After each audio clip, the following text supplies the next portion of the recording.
الأولين على صراط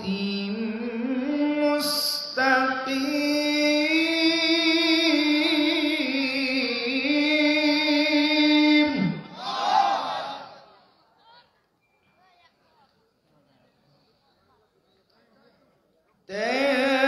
تنزيل العزيز الرحيم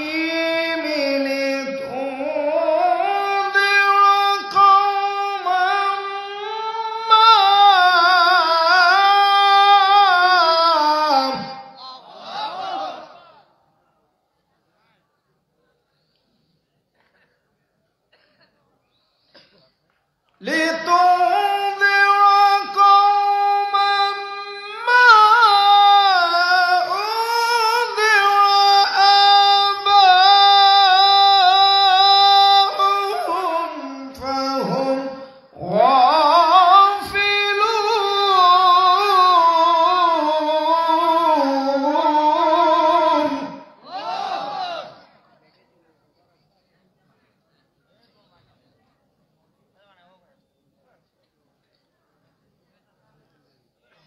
لقد حق القول على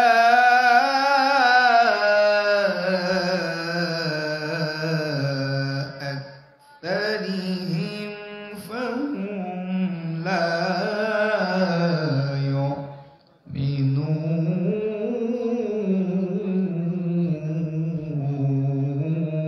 يؤمنون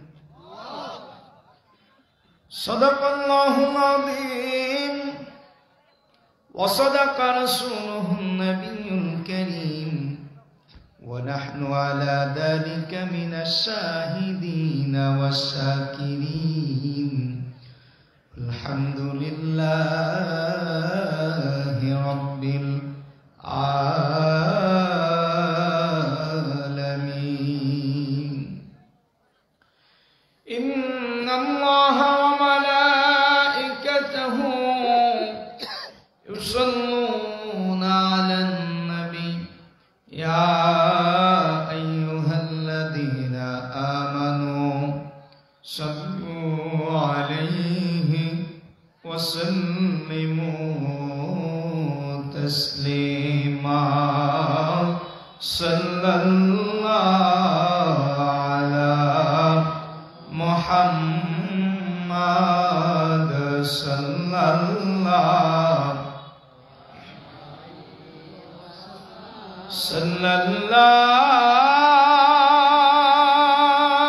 على محمد صلى الله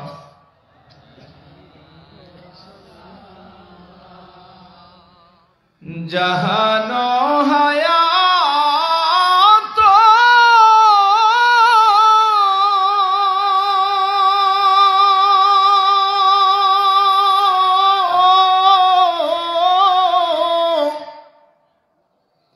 monitor বাড়িয়ে দাও হুমা বেয়ুফা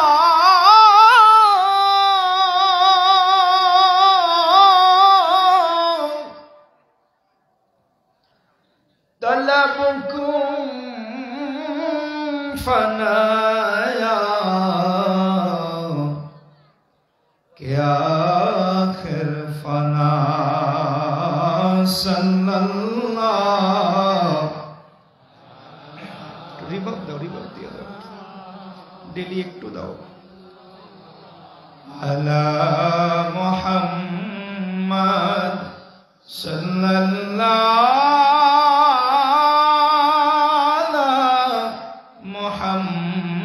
محمد صلى الله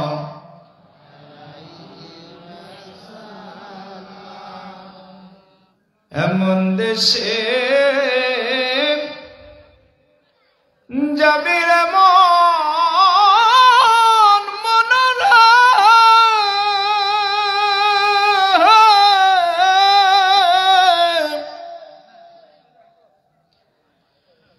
যেই দেশের নাই ঠিকানা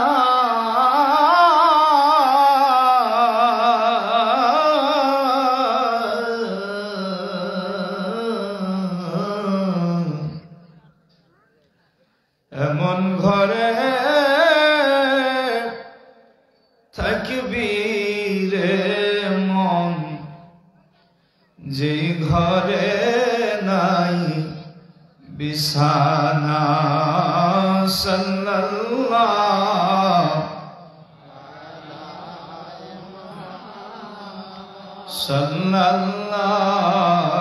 আলাইহি ওয়াসাল্লাম।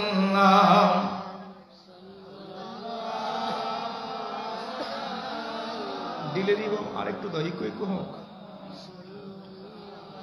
আলা মুহাম্মদ মোহব্বত জিকির করো লা ইলাহা ইল্লাল্লাহ, লা ইলাহা ইল্লাল্লাহ, লা ইলাহা ইল্লাল্লাহ। হাসবি রাব্বি জাল্লাল্লাহ মা ফি কলবি গায়রুল্লাহ। হাসবি রাব্বি জাল্লাল্লাহ মা ফি কলবি গায়রুল্লাহ।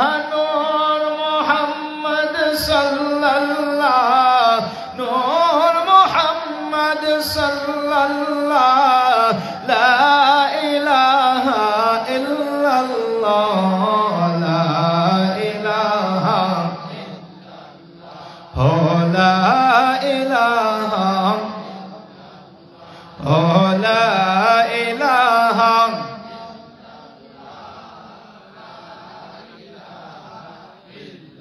মন হয়াছে দেওয়ানা, মন যাইতে চায় সোনার মদিনা। বলো না মন হয়াছে, মন যাইতে চায় সোনার মদিনা। মনরে যতই বোঝাই বোঝে না, মনরে যতই বোঝাই শুধু দেখতে চায় নবীজির রওজা। লা ইলাহা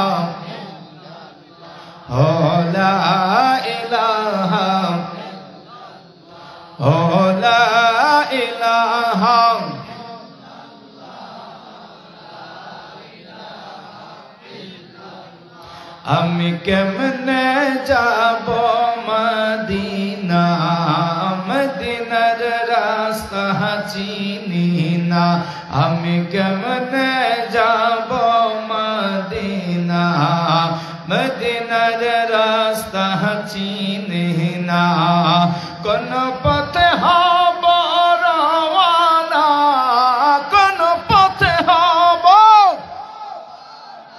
আমার স্বপ্নে বলে দাও না। লা ইলাহা ইল্লাল্লাহ, লা ইলাহা ইল্লাল্লাহ, লা ইলাহা ইল্লাল্লাহ। ভাই নামাজ রোজা ছাইরো না, মা বাবার খেদমত ভুইলো না। নামাজ রোজা আহা মা বাবার খেদমত ভুইলো না। নবীর দরুদ ভুইলো না, নবীর দরুদ। আমার নবী তোমায় ভুলবে না। লা ইলাহা ইল্লাল্লাহ, লা ইলাহা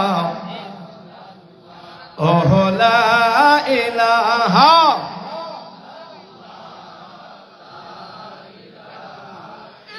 লা ইলাহা ইল্লাল্লাহ মুহাম্মাদুর রাসূলুল্লাহ সাল্লাল্লাহু আলাইহি ওয়াসাল্লাম। শেখেরহাট ইসলামী যুব কল্যাণ ঐক্য পরিষদের উদ্যোগে বার্ষিক ওয়াজ ও দোয়ার মাহফিল। আজকে মাহফিলের সম্মানিত সভাপতি মাওলানা মোহাম্মদ আব্দুল কাদের, খতিব ঐতিহ্যবাহী শেখেরহাট বড় জুম্মা জামে মসজিদ। প্রধান মেহমান ছিলেন আল মুফিদ ফাউন্ডেশন ভুল্লি ঠাকুরগাঁও পঞ্চগড়ের সম্মানিত চেয়ারম্যান শাহ মোহাম্মদ ওয়ালিউল্লাহ, যার একটি বড় পরিচয় হচ্ছে উত্তরবঙ্গের আহলে সুন্নাত ওয়াল জামাত সারসিনা ফুলফুলা দরবার শরীফের কায়েম মোকাম দরবার, ঐতিহ্যবাহী খোশবাজার দরবার শরীফের সুযোগ্য সাহেবজাদা। মূল্যবান আলোচনা করেছেন পঞ্চগড় কেন্দ্রীয় জামে মসজিদের খতিব ও খোশবাজার সালেহিয়া দারুস সুন্নাত কামিল মাদ্রাসার আরবি প্রভাষক মাওলানা মুফতি মোহাম্মদ মাইনুল ইসলাম সিদ্দিকী সাহেব। আজকে মাহফিল পরিচালনায় আছেন মাওলানা মোহাম্মদ আব্দুর রাকিব, যিনি সার্বক্ষণিকভাবে আমার সঙ্গে যোগাযোগ রক্ষা করে এসেছেন। হাজরাত ওলামায়ে কেরাম, বিশেষ মেহমান বৃন্দ, শেখেরহাট যুব কল্যাণ ঐক্য পরিষদের সম্মানিত সদস্যবৃন্দ, যুবক ভাইয়েরা, ছোট্ট সোনামণিরা, পর্দার আড়ালে মা ও বোনেরা, সকলকে মোবারকবাদ জানাচ্ছি। অনেক কষ্ট স্বীকার করে আপনারা এই প্রচন্ড ঠান্ডাকে উপেক্ষা করে মাটির বিছানার মধ্যে দীর্ঘ সময় বসে আছেন। কোরআনের মহব্বতে, ওলামায়ে কেরামের তাজিমে আমি আপনাদেরকে হৃদয়ে নিংড়ানো ভালোবাসা জানাচ্ছি। আসুন আমরা সবাই মিলে মহান মালিকের দরবারে কৃতজ্ঞতা জ্ঞাপন করে, শুকর এবং সানা আদায় করে আলোচনা শুরু করতে চাই। যে মহান রব সুযোগ দিয়েছেন, তৌফিক দিয়েছেন এই মজলিসে আপনাকে আমাকে বসার এবং আয়োজক কমিটিকে দিয়ে এই মজলিস কায়েম করার, অবনত চিত্তে দিলের সবটুকু আবেগ অনুভূতি উজাড় করে মালিকের শুকর করছি। আলহামদুলিল্লাহ, রব্বানা লাকাল হামদ হামদান কাসীরান তাইয়্যিবান মুবারাকান ফীহি ইয়া রাব্বি লাকাল হামদু বিল ঈমান, লাকাল হামদু বিল কোরআন, লাকাল হামদু বিল ইসলাম। লাখো কোটি, তার চেয়ে অনেক অনেক গুণ বেশি দরুদ ও সালাম আল্লাহ সৃষ্টির প্রধান আকর্ষণ, সমস্ত নবী রাসূলদের মাথার মুকুট, শামসুল হেদায়েত, বদরুদ্দোজা, আফতাবে নবুওয়াত, শাহনশাহে রিসালাত, হুজুরে আকরাম, নূরে মুজাসসাম, নূরুন আলা নূর, সাইয়্যিদিনা শফিনা হাবিবিনা কুদওয়াতিনা মাওলানা মুহাম্মাদুর রাসূলুল্লাহ, যিনি আজ থেকে ১৫০০ বছর পূর্বে এসে এই পৃথিবীবাসীকে দিয়েছেন আলোর দিশা। হেরা পর্বত থেকে নিয়ে এসেছেন মহাগ্রন্থ আল কোরআন। প্রিয় ভাই, কোরআন আমার সংবিধান, এ ব্যাপারে আমাদের কারো কোনো সন্দেহ? আবার একটু জোরে বলেন, আরো জোরে। কোরআন নিয়ে আমরা কথা শুনতে রাজি আছি? আরো জোরে বলেন, কোরআন নিয়ে কথা বলতে রাজি আছি?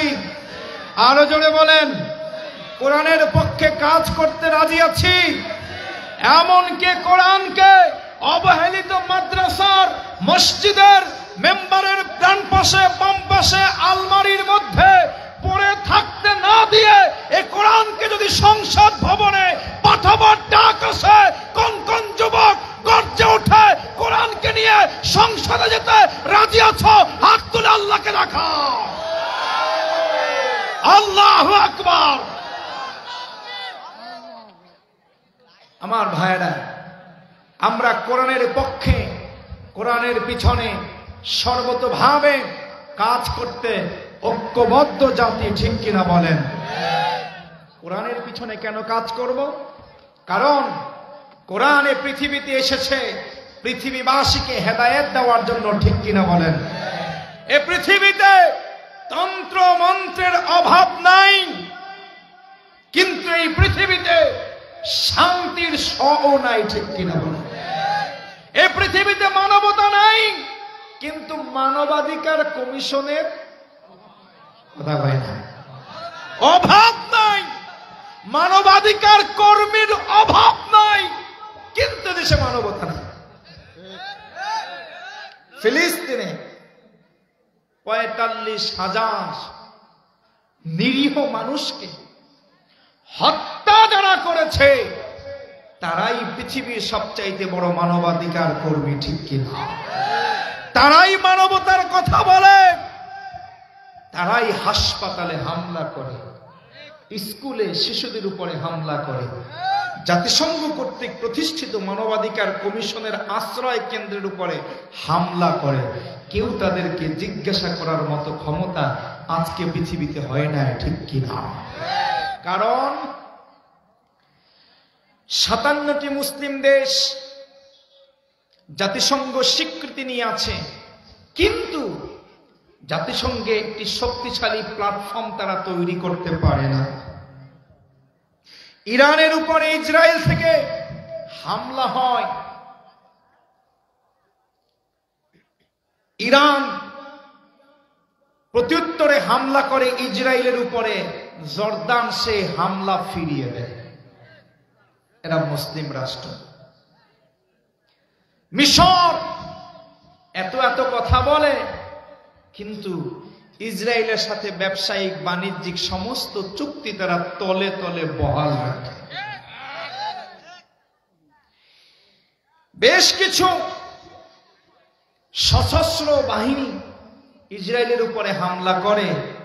মূলধারার ইসলামিক রাষ্ট্রগুলো তাদেরকে জঙ্গি গোষ্ঠী বলে। হিজবুল্লাহকে কখনো জঙ্গি গোষ্ঠী বলা হয়, কখনো বিচ্ছিন্নবাদী বলা হয়। ইয়ামেন, যুদ্ধ বিধ্বস্ত ইয়ামেন, সরাসরি সৌদি আরব থেকে ইয়ামেনের উপরে আক্রমণ করে। এই যুদ্ধ বিধ্বস্ত মারা যাওয়া, মার খাওয়া মানুষগুলো, হুতি বিদ্রোহীরা আজকে ইসরায়েলের উপরে আক্রমণ করে। কিন্তু পৃথিবীর কোনো বড় মুসলিম, বড় কোনো দেশ এখন পর্যন্ত বিবৃতি আর নিন্দা জ্ঞাপন ছাড়া বড় কোনো পদক্ষেপ নিতে পারে না। পিছনে কারণ একটাই, এরা কোরআনকে মানে না। কি? কোরআনকে মানে না। এরা নিজেদের খেলাফতকে প্রতিষ্ঠিত করে, কেউ রাজতন্ত্র টিকিয়ে রাখে, কেউ নিজেদের দেশের সেকুলারিজম টিকিয়ে রাখে, কেউ ধর্ম নিরপেক্ষতার মতবাদের চর্চা করে। বিভিন্ন চর্চায় চর্চিত মুসলিম দেশগুলো কোরআন থেকে দূরে সরে গেছে, ঠিক কিনা বলে? এখন আমাদের একটাই দাওয়াত, একটাই কথা, যুবক বন্ধুরা, মুরব্বী বাবারা, মা বোনেরা, যে যেখানেই আছেন না কেন, আসুন আমরা কোরআনের পথে, কোরআনের পতাকা তলে একত্রিত হই, ঠিক কিনা বলে? কোরআনের পতাকা তলে একত্রিত হয়ে, এক হয়ে আমরা কোরআনের পক্ষের এক একজন সৈনিক হতে চাই। আমিন বলে। কোরআনের পথে অবিচল থেকে আমার মরণ যেন হয়, কোরআনের পথে অবিচল থেকে আমার মরণ যেন হয়। তোমারই কাছে মিনতি আমার, মহামহিম দয়াময়। আমিন বলেন। প্রতিদিন মিথ্যে মুখোমুখি হই, বেদিন কাফেররা করে হইচই, আজাদিলে সে গোমরাহি সুর গানে, আজাদিলে সে গোমরাহি সুর গানে করে তোলে মোহময়। ইমানের পথে অবিচল থেকে আমার মরণ যেন হয়, কোরআনের পথে অবিচল থেকে আমার মরণ আমিন বলেন। আসুন ভাইরা, কোরআনের পথে আমরা চলবো, সবাই স্বীকার করে নিয়েছি তো। আমি আপনাদের সামনে কোরআন শরীফের 36 নম্বর সূরা ইয়াসিন তেলাওয়াত করেছি। ইয়াসিনের আলোকে আপনাদের সামনে কিছু কথা বলবো ইনশাআল্লাহ। সূরা ইয়াসিনের ব্যাপারে সুনান তিরমিজির মধ্যে ইমাম তিরমিজি হাদিস নকল করেছেন। আল্লাহর হাবিব প্যারা নবী মুহাম্মদুর রাসূলুল্লাহ সাল্লাল্লাহু আলাইহি ওয়াসাল্লাম বলেছেন, ইন্না লিকুল্লি শাইইন কলবান ওয়া কলবুল কুরআনি ইয়াসিন। হাবিব আমার জিন্দা নবী, নূর নবী, কোরআনের ধারক বাহক নবী, কোরআন যিনি পৃথিবীতে নিয়ে এসেছেন সেই নবী আমার রাহমাতুল লিল আলামিন। ডেকে বলো পঞ্চগড়ের বাবা, সব কিছুর একটা হৃদয় থাকে, একটা হার্ট থাকে, একটা মূল সুপ্রিম পাওয়ার থাকে, আছে কি নাই? স্টোর হাউস থাকে, পাওয়ার হাউস থাকে। মনে রাখবা কোরআনের একটা পাওয়ার হাউস আছে। কোরআনের সেই পাওয়ার হাউসটা হলো সূরাতুল ইয়াসিন। কোরআনের পাওয়ার হাউস কোনটা? জোরে বলে, আরো জোরে। আমার কথা কি বোঝেন তো? উত্তরবঙ্গের মানুষ, আমি তো রংপুরের কথা বলতে পারি না, একটু বুঝে নিবেন, কষ্ট করে বোঝেন তো ইনশাআল্লাহ। রাসূল আমার বলেন, মান ক্বারা ইয়াসিন কাতাবা লাহু বিকিরাতিহা কিরাতুল কুরআনি 10 মাররা। যদি কোনো বান্দা একবার সূরাতুল ইয়াসিন তেলাওয়াত করে, আমার আল্লাহ রাব্বুল আলামিন বান্দার আমলনামার মধ্যে কোরআন শরীফ পরিপূর্ণ তেলাওয়াতের সওয়াব 10 খতম সওয়াব দিয়ে দেন। একবার যদি আল্লাহর কোন বান্দা সূরা ইয়াসিন তেলাওয়াত করে, রাসূল আমার বলছেন 10 খতম কোরআন শরীফ তেলাওয়াতের সওয়াব পাওয়া যায়। আমার আল্লাহ বলেন, এই সূরা ইয়াসিনের মধ্যে ইয়াসিন ওয়াল কুরআনিল হাকীম।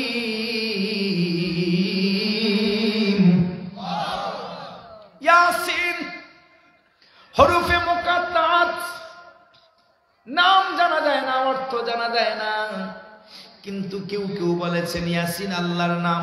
প্রসিদ্ধ রাওয়ায়াত বলে ইয়াসিন হচ্ছে আমার বন্ধু হাবিবুল্লাহ নূর নবী জিন্দা নবী মুহাম্মদুর রাসূলুল্লাহ সাল্লাল্লাহু আলাইহি ওয়াসাল্লামের পবিত্র একটা নাম। মারহাবা বলে। ইয়াসিন বলে আল্লাহ আমার নবীকে ডাক দিয়েছেন মারহাবা। ওয়াল কুরআনিল হাকীম। বন্ধু নবী মুহাম্মদ, এবং আমি যে কোরআন তোমাদের কাছে দিয়েছি এই কোরআনটা হিকমতওয়ালা। মারহাবা বলেন।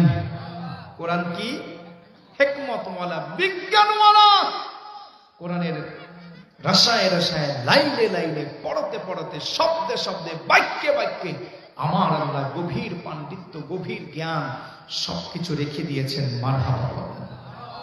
এজন্য কোরআন পৃথিবীতে এসেছে কোরআন দিয়ে নামাজ পড়ার জন্য নয়, কোরআন দিয়ে রোজা রাখার জন্য নয়, কোরআন দিয়ে তাসবিহ তাহলিল বানিয়ে এগুলো করার জন্য নয়। কোরআন পৃথিবীতে এসে সর্বপ্রথম যেটা বলেছে, ইকরা বিসমি রাব্বিকাল্লাযী খলাক। ও বান্দা, কোরআন ধরো এবং কোরআন পড়ো। মারহাবা বলো। যখন কোন বান্দা কোরআন শরীফ পড়বেন,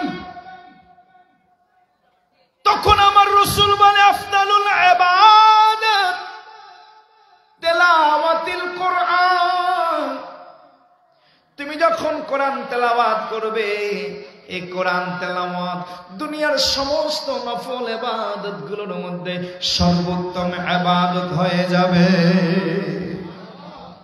তুমি যখন কোরআন শরীফ তেলাওয়াত করবে, কোরআন শরীফের তেলাওয়াতটা আমার আল্লাহর জিকির হয়ে যাবে।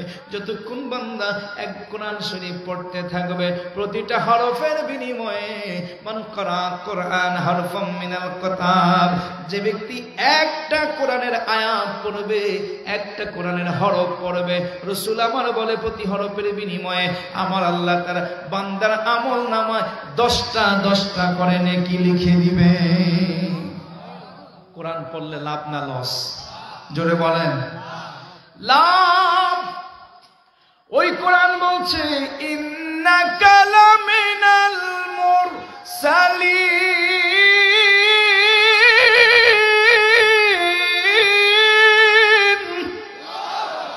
বন্ধুরে আমার ইয়াসিন,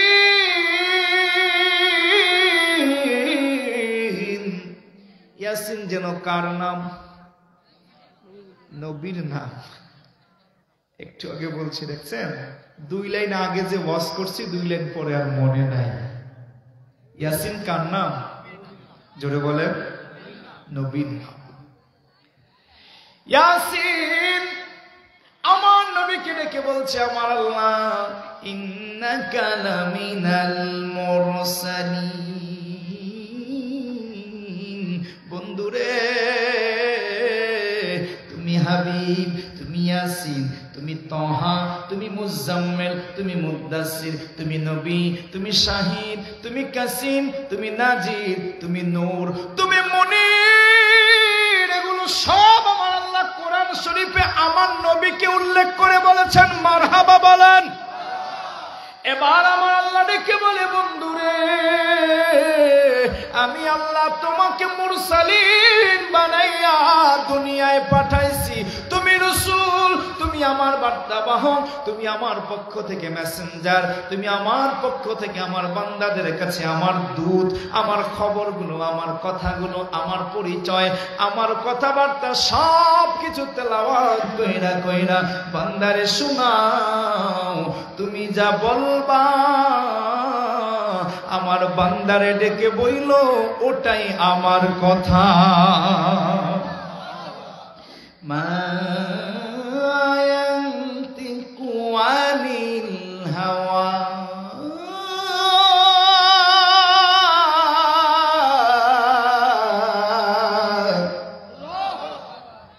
ইন হুয়া ইল্লা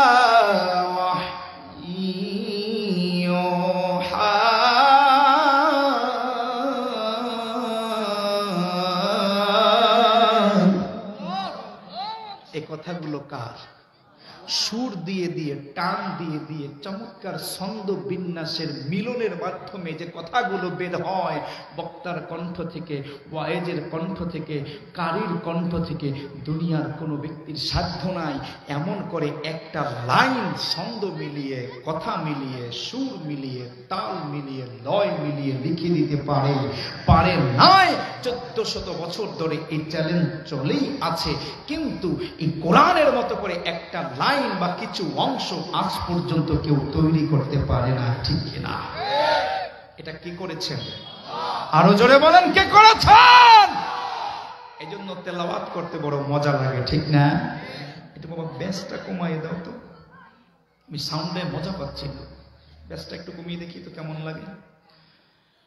আমার ভাইরা, বন্ধুরা, বাবারাম, আমার আল্লাহ রেখে বলে বন্ধুরে বন্ধুরে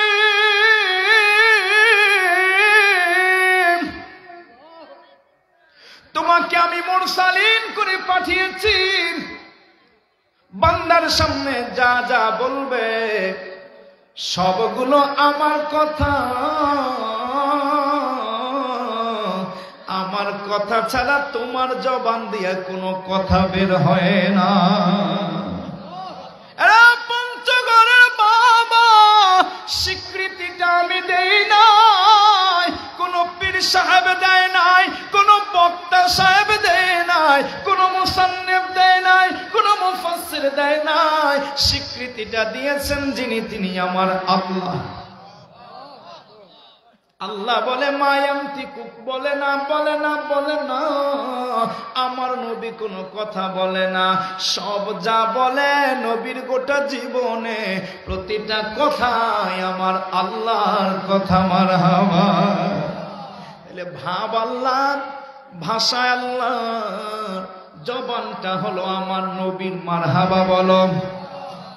নবী আমার বলছে শোনো, আমার জবান কিন্তু ভাষা আল্লাহর, এটা মাতলুব। বুঝতে পারছেন? প্রথমত কথা হচ্ছে যে নবীর জবান থেকে যা বের হয় সবই কার? আরো জোরে বলেন। নবী যখন খাইতে গেছেন যে কথা বলছেন এ কথাটা কার? যখন ঘুমাইতে গেছেন এ কথাটা কার? যখন বিবির সঙ্গে শুইতে গেছেন এবং বিবির সঙ্গে কি হয়, পরম গল্প হয়, একদম কাছাকাছি একান্ত আলাপ হয়, তখন যে কথাবার্তাগুলো হয়েছে এগুলো কার? সাহাবাদের সামনে ওয়াজ করছেন, এগুলো কার? যুদ্ধের ময়দানে যখন আমার নবী যখন মানুষদেরকে ভাষণ দিয়েছেন, ইন্সপিরেশন করেছেন, এগুলো কার? আবার যখন নামাজের মধ্যে তেলাওয়াত করছেন, এগুলো কার? নবীর জবান থেকে যত শব্দ বের হয়েছে সব শব্দ কার? আল্লাহ। এবার আমার নবী বলছেন, এখানে ওলামায়ে কেরাম আছে, এই কথাগুলোর দুইটা ভাগ, দুইটা সাইড, একটা মাতলু আর একটা গয়রে মাতলু। একটা তেলাওয়াত করা হয় আর একটা তেলাওয়াত করা হয় না। বুঝতে পেরেছেন? কথা সবই নবীর, কথা সবই আল্লাহর, কিন্তু একটাকে তেলাওয়াত করা হয় আর একটাকে তেলাওয়াত করা হয় না। তেলাওয়াত করা হয় কোনটা? নবী আমার বলেন যে কথাগুলো আমি বলেছি কিন্তু ভাষাটা সরাসরি আল্লাহর, ভাষাটা আল্লাহ দিয়েছেন, শব্দটা আল্লাহ দিয়েছেন, বিন্যাসটা আল্লাহ সাজিয়ে দিয়েছেন, এটা হলো মাতলু, এটাই তেলাওয়াত করা হয়, এটাই কোরআন। এটার একটা হরফ পড়লে আমার আল্লাহ হরফে হরফে 10 নেকি দিয়ে দেন। আর যেটা তেলাওয়াত করা হয় না, নামাজের মধ্যে পড়া হয় না, বা তেলাওয়াতে প্রতি হরফের বিনিময়ে 10 নেকি পাওয়া যায় না, সেটা হচ্ছে গয়রে মাতলু, তেলাওয়াত বিহীন আল্লাহর বক্তব্য। সেটা হচ্ছে কি? হাদিস। সেটা হচ্ছে বুখারী, মুসলিম, তিরমিজি, আবু দাউদ, নাসাই, ইবনে মাজাহ, মুস্তাদরাকে হাকিম, ইবনে সাইবা, মুসনাদে আহমদ, এই হাদিসের কিতাবগুলো অসংখ্য আমার নবীর 23 বছরে যত কথা বলেছেন সব কথাগুলোই আমার আল্লাহর ওহী। মারহাবা বলেন। তাহলে এখন বলেন তো, নবী যখন আল্লাহর পক্ষ থেকে কথা বলে তখন নবীর প্রতিটা কথা দামি কি কম দামি? দাম আছে কি না? পিছের বাইরে একটু বলেন তো, নবীর কথাগুলো যদি আল্লাহরই কথা হয় তাহলে ওই কথার দাম আছে কি না? আছে। এই কথাগুলোর দাম আছে আমার ভাইরা। ও পঞ্চগড়ের মুসলমান ভাইরা, এই কথাগুলো নিয়ে তো আজকে সমাজের মধ্যে বড় সমস্যা, কারণ এই কথাগুলো আজকে মানুষ মানতে চায় না। ঠিক কি না?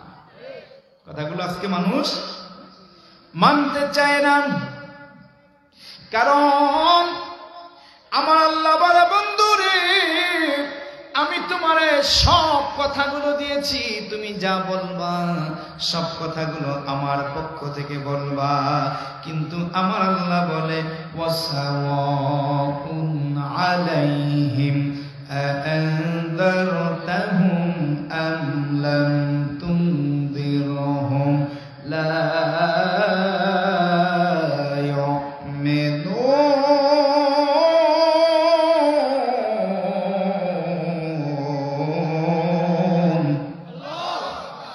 মানুষগুলো এমন যাদের সামনে আমার আল্লাহর কথা বলা হয়, যাদের সামনে আমার রাসূলুল্লাহর কথা বলা হয়, কিন্তু এরা ঈমান আনে না, লা ইউমিনুন, এরা বিশ্বাস করে না, এরা মানে না, মানে না। ওরা বলতে চায় এগুলো মৌলবাদী কথা, এগুলো জঙ্গিবাদী কথা, এগুলো আমরা মানব না। ঠিক কিনা বলেন? রে ভাই, কোরআনের কথা মানবতার কথা, কোরআনের কথা হক কথা, কোরআন কোরআনের কথা, ন্যায় ইনসাফের কথা, কোরআনের কথা, সত্য কথা তোমার পছন্দ হলেও হতে হবে, না হলেও হতে হবে। আমার আল্লাহ বলে আমার কোরআনের পক্ষে যত মানুষ কথা বলবে এরা আমার পক্ষের কথাগুলো বলছে। এদেরকে যদি তোমরা কেটে হত্যা করে ফেলো, একজনের জায়গায় 1000 জন হত্যা করবা, এক বান্দার জায়গায় 1000 বান্দা চলে যাবে, আমার কথার কোনো পরিবর্তন হবে না। দেশের বয়স হচ্ছে মাত্র 52 বছর। কত বছর? কথা কয় না, 52-53 বছর। আজকে 2024, 71-এ মুক্তিযুদ্ধ হয়েছে, দেশের বয়স, সংবিধান লেখা হয়েছে 72-এর সংবিধানের 15টা সংশোধন হয়ে গেছে, আর 24-এর গণ অভ্যুত্থানের পরে বলে এই সংবিধানই রাখবো না, এটাকে বাদ দিয়ে নতুন সংবিধান নিয়ে আসার জন্য প্রস্তাব আসছে কিনা? কথা বলেন। 52 বছর একটা সংবিধান তোমরা টিকাইতে পারলা না, সে সংবিধানকে 15-16 বার তোমরা খালি সংশোধনী করলা, কাটাছেঁড়া করলা, আবার এখন এসে বলে এটা লাগবেই, এটা বাদ দিয়ে নতুন সংবিধান আনবো। কিন্তু আমার আল্লাহ বলে না না না, আমি যে কোরআন দিয়েছি, আমার কোরআন 1500 বছর আগে হেরা পর্বতের গুহায় আমার নবীর কাছে এসেছে। ও কোরআন তখনও যেমন ছিল, কিয়ামত পর্যন্ত কোরআন এমন আছে, ঠিক কিনা বলো? সংস্কার লাগবে না রে যুবক,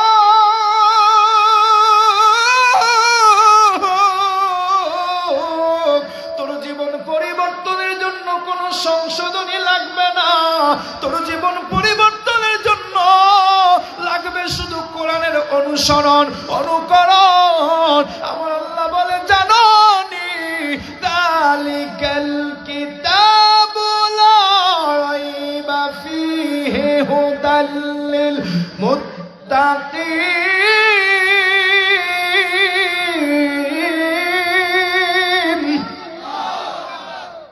ভুল নাই, সন্দেহ নাই রে, পরিবর্তন লাগবে না, পরিবর্তন লাগবে না, সংস্কার লাগবে না, যদি মানতে পারো হুদাল লিল মুত্তাকিন। মুত্তাকি হলে আল্লাহকে মানলে, কোরআনকে মেনে নিলে, আমার নবীকে মানলে, কোরআন তোমার সঠিক পথ বাতলিয়ে দিবে। শুধু ভাইয়ের আমার, যদি বলেন কোরআন মানব না, যদি বলেন কোরআনের দাওয়াত মানব না, যেই মোল্লারা কোরআনের দাওয়াত দেয় তাদেরকে ফাঁসিতে ঝুলিয়ে দিব, 1000 বার ঝুলাতে পারবেন, কিন্তু কোরআনের আওয়াজ দুনিয়া থেকে বন্ধ হবে না, ঠিক কিনা বলো? শুধু তুমি নয়, তোমার দেশের সরকার নয়, তোমার দেশের ক্ষমতাবান ব্যক্তি নয়, যুগে যুগে কোরআন আসার আগে আমার আল্লাহর বাণীকে বন্ধ করে দেওয়ার জন্য বক্তাকে নিঃশেষ করে দেওয়া হয়েছে, বক্তার কণ্ঠ রোধ করা হয়েছে, কিন্তু আমার আল্লাহর বাণী রোধ হয় না, এ বাণী চলছেই চলবে, ঠিক কিনা বলো? আমার ভাইয়েরা, সূরা ইয়াসিন পড়ছি। আমার রাসূল হচ্ছেন মুরসালিন। কেমন মুরসালিন জানোনি? আমার রাসূল হলেন সাইয়্যিদুল মুরসালিন, ঠিক কিনা? সমস্ত মুরসালিনদের সর্দার আমার আল্লাহ আমার নবীকে বানিয়েছেন, খুশি না বেজার? আরো জোরে কয় না, আরো জোরে কও না, খুশি না বেজার? সাইয়্যিদুল মুরসালিনের উম্মত তোমরা, হচ্ছে সাইয়্যিদুল উমাম, তোমরাই হচ্ছে এই জগতের মধ্যে আমার আল্লাহ যাদেরকে বলেছেন মধ্যমপন্থী উম্মাতান ওয়াসাতান লিতাকুনু শুহাদা আলান নাস।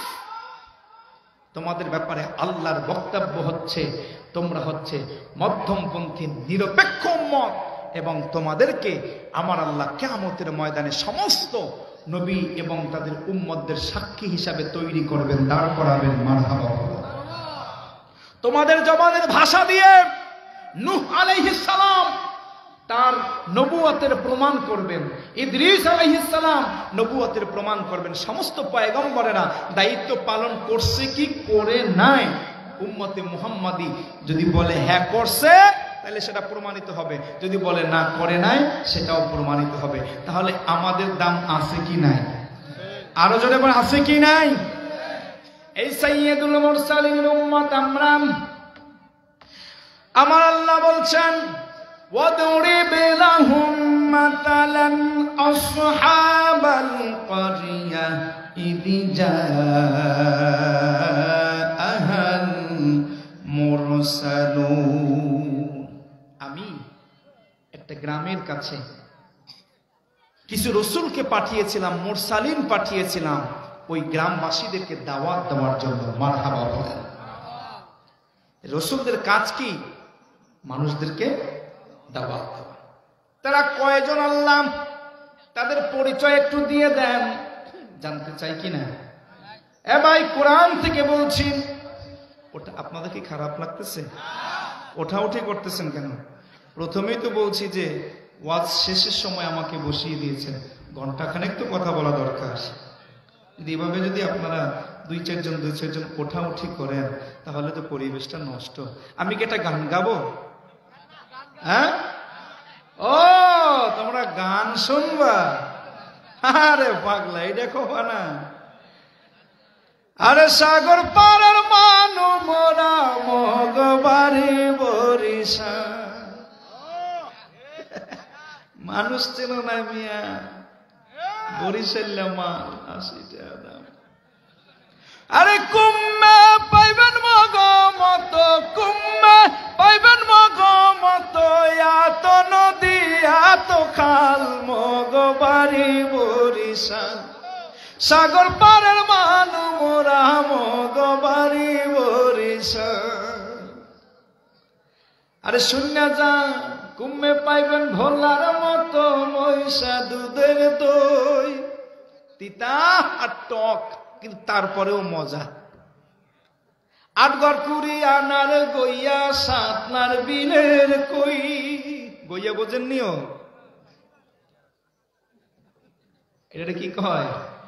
আমরা তো শিক্ষিত মানুষ, এটা কয় হলো গুয়াবা, এটা হলো পেয়ারা। এটা কি? কুম্মে পাইবেন ভোলার মতো মহিষা দুধের দই। আটগড় কুড়ি আনার গইয়া, সাতনার বিলের কই।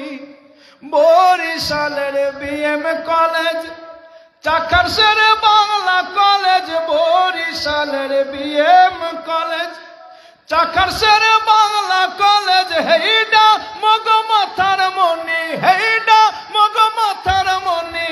আছে থাকবে চিরকাল মগবাড়ি বরিশাল। আরে সাগর পাড়ের মানু মোরা মগবাড়ি বরিশাল। কুম্ভে পাইবেন মগ মত, এত নদী এত খাল মগবাড়ি বরিশাল। বরিশাল্লা মানুষের কথা শুনতে কি ভালো লাগে? আরে জোরে বলেন না। আর একটু চলবে, আর একটু চলবে। ওঠা উঠি করা যাইবে। Don't disturb me, please sit down and listen to me. আর উনি কি করে? উনি আপ ডাউন করে গেলে ওনারা একটু দেখেন না, একটু ব্যবস্থা করেন। উনি এইটা প্রশাসনিক দায়িত্ব পালন করতেছে। শুনুন, অ্যাটেনশন প্লিজ। আমরা একজন মুরসালিনের কথা বলছি, এটাই শেষ। আজকে আমার ওয়াজ এখানেই শেষ। কোরআন থেকে শুনতে রাজি তো? সূরা ইয়াসিন আল্লাহ রাব্বুল আলামিন 13 নম্বর আয়াতে বলছেন, শোনো আমি কয়েকজন মুরসালিনকে পাঠালাম, কয়েকজন রাসূলকে পাঠালাম। আমরা প্রশ্ন করলাম, আল্লাহ আপনি যাদেরকে পাঠালেন তারা কারা? আমার আল্লাহ বলে, ইদা আরসালনা ইলাইহিম ইসনাইন ফাকাদ্দাবুহুমা ফাআজ্জাজনা বিসালিসিন ফাকালু ইন্না ইলাইকুম মুরসালুন।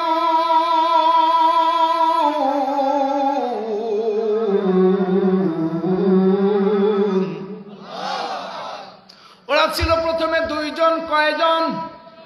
তারপরে আমি আল্লাহ ওদের কুওয়াত, ওদের শক্তি বাড়িয়ে দেওয়ার জন্য আমি আরো একজনকে পাঠাইলাম। আল্লাহ গো, তাদের নাম কি? তাফসীর ইবনে আব্বাসের মধ্যে এসেছে, যেই শহরের মধ্যে আমার আল্লাহ এই নবীদেরকে পাঠালেন, এই রাসূলদেরকে পাঠালেন, ওই শহরটার নাম হচ্ছে আন্তাকিয়া। কি শহর? জোরে বলেন। Where is Antakya? আজকে আন্তাকিয়ার কোনো খবর নাই, অস্তিত্ব নাই। আজকে আন্তাকিয়ার কোনো ম্যাপ নাই। গুগল ম্যাপের মধ্যে সার্চ দিলে আপনি তার কোনো হদিস পাবেন না। আন্তাকিয়া কোথায় ছিল? হুজুর আসাদুল্লাহ সাইফি বরিশাল থেকে আইসা বড় বড় কথা বলেন। আন্তাকিয়া ছিল নিয়ার দা ইতালি, ইতালির কাছাকাছি একটা অঞ্চল। বর্তমান ইতালি, তৎকালীন রোম, এই রোমের কাছাকাছি একটা শহরের নাম আন্তাকিয়া। পাহাড় বিস্তৃত একটা নগরী, সুপ্রাচীন প্রসিদ্ধ একটা নগরী। এই নগরীটা শিক্ষা দীক্ষা, শক্তি ক্ষমতা, আয় ইনকামের দিক থেকে তৎকালীন সময়ে উন্নত একটা অঞ্চল ছিল।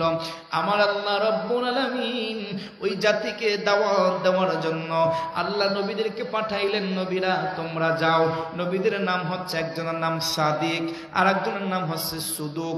দুইজন ভাই, ওনারা দুইজন নবী, সাদিক এবং সুদুক। তৃতীয় আর একজনকে আমার আল্লাহ তাদের সঙ্গে শক্তি বাড়াইবার জন্য, দাওয়াতি মিশন পরিচালনার জন্য দায়িত্ব দিলেন। তার নাম সালুম। কি নাম? একজন সাদিক, আর একজন সুদুক, আর একজন সালিম। তিনজন নবী আন্তাকিয়া শহরে গেলেন। আন্তাকিয়া শহরের সবার কাছে দাওয়াত দিলেন। দাওয়াত দিচ্ছেন, শোনো, এক আল্লাহর ইবাদত করো, মূর্তি পূজা করো না, মুশরিকপনা করো না, শিরকে লিপ্ত হইও না, দুনিয়ার মধ্যে তোমরা এমন পাপ কার্যে ঢুইকো না। আমার আল্লাহর দাওয়াত দিলেন, এক আল্লাহর কথা বললেন, কিন্তু কাফেরেরা আমার আল্লাহর কথা শুনতে চাইল না। ওরা এদেরকে ধইরা ওদের যে বাদশা ছিলেন, ওদের যে গভর্নর ছিলেন, ওদের সিটি মেয়র ছিলেন, তার কাছে নিয়ে গেলাম। ইতিহাস বলে ওই লোকটার নাম ছিল ইন্তেখাস ইবনে ইন্তেখাস ইবনে ইন্তেখাস। ওনার নাম ছিল ইন্তেখাস, বাবার নামও ছিল ইন্তেখাস, দাদার নামও ছিল ইন্তেখাস। এরা নামটাই আর পাল্টায় না। কি করে? নামটাই পাল্টায় না। দাদার নামও যা, বাবার নামও তা, ছেলের নামও, খালি মানুষ পরিবর্তন হয়। আমার ভাইরা, বন্ধুরা, বাবারা, ইন্তেখাস ইবনে ইন্তেখাসের কাছে আন্তাকিয়া শহরের লোকগুলো তিনজন নবীকে ধরে নিয়ে গেল। তিনজন নবীর বিরুদ্ধে মামলা দায়ের হলো। এই তিনজন নবী এরা দিনের দাওয়াত দেয়, এরা এক আল্লাহর কথা বলে, এরা মূর্তি পূজার বিরুদ্ধে কথা বলে। গভর্নর ইন্তেখাস বলল, ওই মোল্লা মুন্সি, তোমাদেরকে শেষবারের মতো সতর্ক করে দেই, আর কোনোদিন এই গ্রামে আসবা না, আর কোনোদিন শহরের মধ্যে প্রবেশ করবা না, আর কখনো এখানে দাওয়াত দিবা না। ওই আল্লাহর কথা আমরা শুনতে চাই না।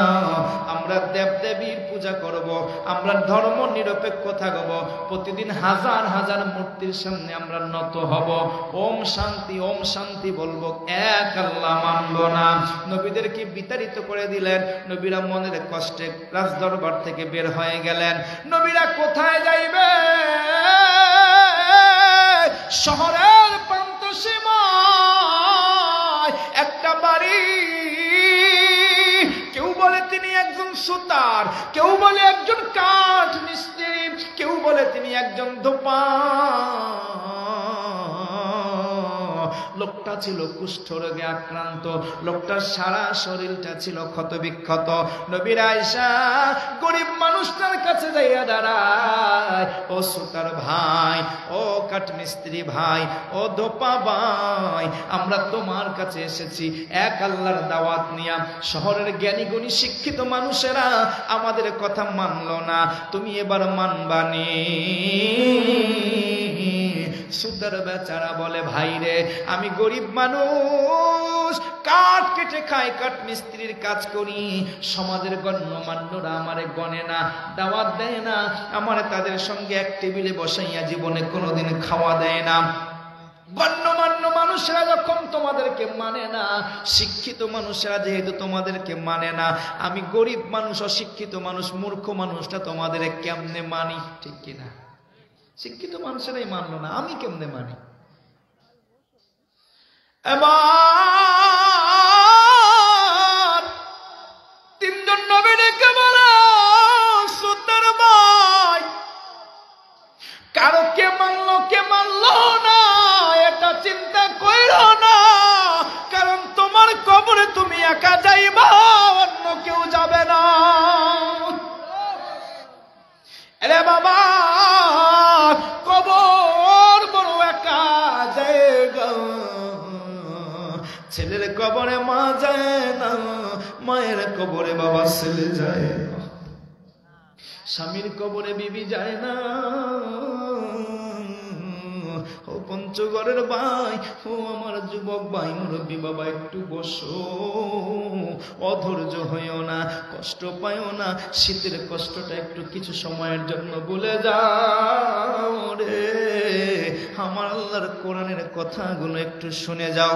আমার আল্লাহ সূরা ইয়াসিনের মধ্যে তার রাসূলের পরিচয় দিচ্ছেন, শোনো বন্ধু, ইন্নাকা লামিনাল মুরসালিন, তোমারে আমি সাইয়্যিদুল মুরসালিন করে বানাইছি।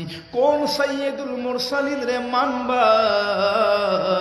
নবীর পরিচয়টা নিয়ে বাড়ি যাও। যদি নবীর পরিচয় নিয়ে বাড়ি যাইতে পারো, বাবা তোমার কবর আর সাধারণ মাটির কবর থাকবে না, তোমার কবরকে আমার আল্লাহ বালাখানা বানাইয়া দেবে। মাটির দেহ মাটি খাবে, মাটির দেহ মাটি খাবে, কিসের বড়াইতা নিয়ে? ঠিক কিনা? মাটির দেহ মাটি খাবে, কিসের বড়াইতা নিয়ে? হেই রূপ লাবণ্য ধন দৌলত, রূপ লাবণ্য ধন দৌলত, কি লাভ হবে তা দিয়ে? মাটির দেহ মাটি খাবে, কি লাভ হবে তা দিয়ে? হায় রে মাটির দেহ কি লাভ হবে? মা বাবা ভাই বোন কি আত্মীয় স্বজন, দেখো তোমার পূর্বের আছে কজন। মা বাবা ভাই বোন কি আত্মীয় স্বজন, দেখো তোমার পূর্বের আছে কজন। তাদেরও ছিল শক্তি বা বাহাদুরি, কোথায় গেল সে সকল আয়োজন? ছিল না? আজকে আছে?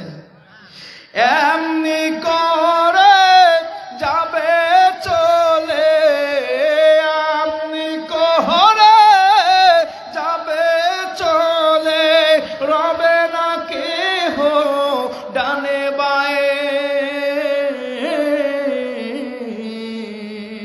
মাটির দেহ মাটি খাবে, কিসের বড়াইতা নিয়ে? ভাইরে মাটির দেহ মাটি খাবে, কিসের বড়াইতা নিয়ে? বড়াই আসেনি? জোরে বলেন। মুরসালিনরা বলে, নবী তিনজন বলে, রে ভাই বড়াই কইরো না, তোমার কবরে অন্য কেউ যাবে। জোরে বলে। আরে সুতার ভাই,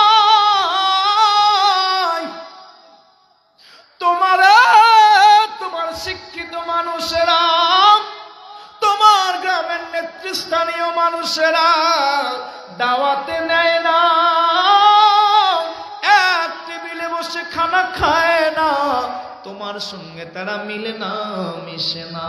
কয় হ্যাঁ হ্যাঁ। কয় কেন মিশে না? কয় একে তো আমি গরিব, দুয়ে দুয়ে আমার গায়ে কুষ্ঠ রোগ, শ্বাসে রোগ, এই জন্য তারা মিশে না। কয় তুমি কি তাদের বলো নাই আমারে চিকিৎসা করাও, আমারে সুস্থ বানায়া দাও? কয় বলছি, কিন্তু আমার তো গুরুত্ব নাই, আমার তো দাম নাই, আমার তো কোনো মর্যাদা নাই, এই জন্য দেশের সবচাইতে বড় হাসপাতালে আমার অ্যাডমিশনের অনুমতি নাই। কয় সুতার এর কাঠ মিস্ত্রি আন্তাকিয়া শহরের বড় হাসপাতালে তোমার চিকিৎসার বেড না হইতে পারে, কিন্তু আমার আল্লাহর হাসপাতালে তোমার দাম আছে, তুমি কম দামি নও। রে সুতার ভাই, আমরা যদি আল্লাহর কাছে দোয়া কইরা তোমারে সুস্থ বানায়া দেই, তবে মানবানি ওই আল্লাহর কুদরত, মানবানি ওই আল্লাহর ক্ষমতা। কই দেখা যাবে আগে আমারে সুস্থ বানাও। এবার তিনজন নবী দুইটা হাত বাড়াইছে, আল্লাহ ইয়া শাফিয়াল আমর,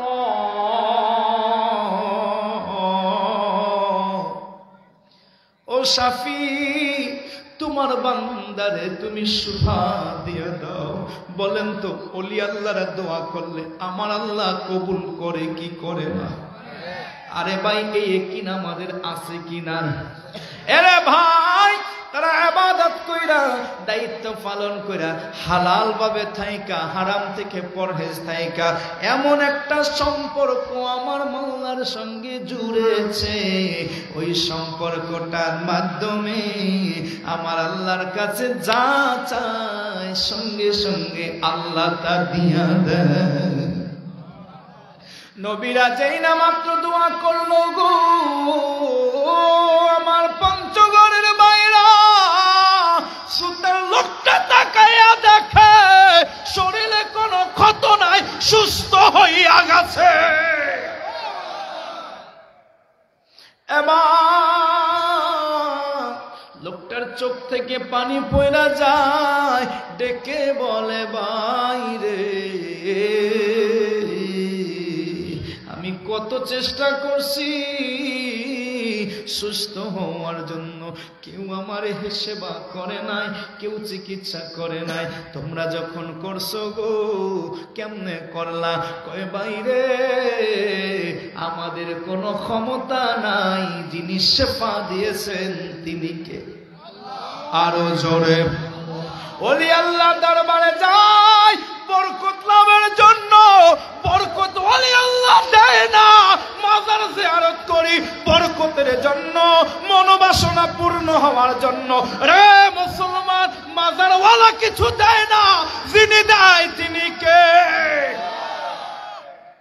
বিভ্রান্ত হবা না, ভুল বুঝবা না, ওলি আল্লাহ বিদ্বেষী হবা না, মাজার বিদ্বেষী হবা না। মনে রাখবা সবকিছু দেয় আল্লাহ। ওলি আল্লাহ বুজুর্গ পীর মাশায়েখ মাজারওয়ালা হলো ওসিলা। বাবারে